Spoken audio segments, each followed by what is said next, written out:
신토불이라는 말이 있듯이 우리 땅에서 나는 걸 먹는 것이 가장 좋다는 것은 분명할 텐데요. 공급이 부족해 수입에 의존할 수밖에 없는 경우도 생기죠. 그런데 대한민국 국민 1인당 연간 수산물 소비량은 69kg으로 육류 소비량 68kg보다 많다는군요.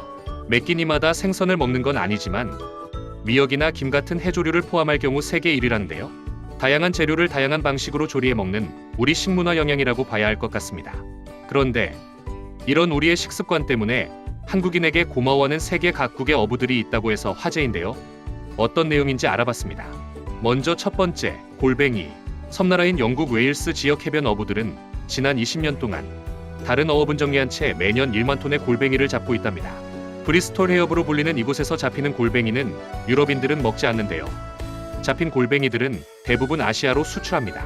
지난 20년 동안 골뱅이를 잡은 웨일스 어부들은 지금도 골뱅이가 무슨 맛인지, 왜 먹는지를 모른다는데요. 그럼에도 불구하고 지난 20년간 생계를 책임져준 고마운 존재이자 이를 수입하는 한국은 매우 고마운 나라로 생각한다는군요.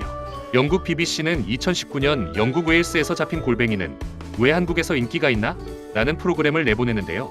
이 프로그램에서 영국인에게 골뱅이는 값싼 음식이라는 전통적인 이미지와 함께 질기고 고무 같다는 이미지를 갖는다고 했다는군요. 이들 어민들이 한국을 방문해 맛있는 골뱅이탕과 골뱅이 무침을 먹어보면 어떤 반응을 보일까요?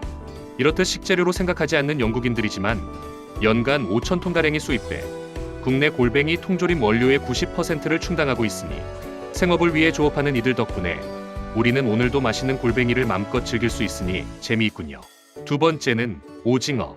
EBS 극한직업에서는 2016년 사람보다 거대한 대왕오징어와의 한판 사투, 페루 대왕오징어잡이 편을 방송에서 화제였는데요. 거대한 몸집으로 잡기 위해서는 목숨을 걸 만큼 큰 위험이 따르는 조업인 대왕오징어 낚시는 페루에서만 잡히는 특별한 어종이라는군요. 이렇게 사투를 벌여 잡은 오징어는 대부분 한국으로 수출된다는데요. 연간 페루에서 수입되는 수산물은 4만 5천여 톤으로 그중 오징어는 국내로 수입되는 오징어 수입 물량 중 가장 큰 비율인 36%를 차지한다고 합니다.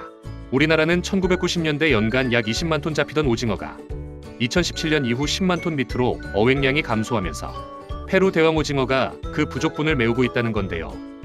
이에 페루의 어민들은 한국에 대한 감사함을 갖고 일하고 있다고 하는군요. 세 번째, 명태. 국민 생선으로 불리던 명태는 이제 국내에서는 거의 잡히지 않는데요.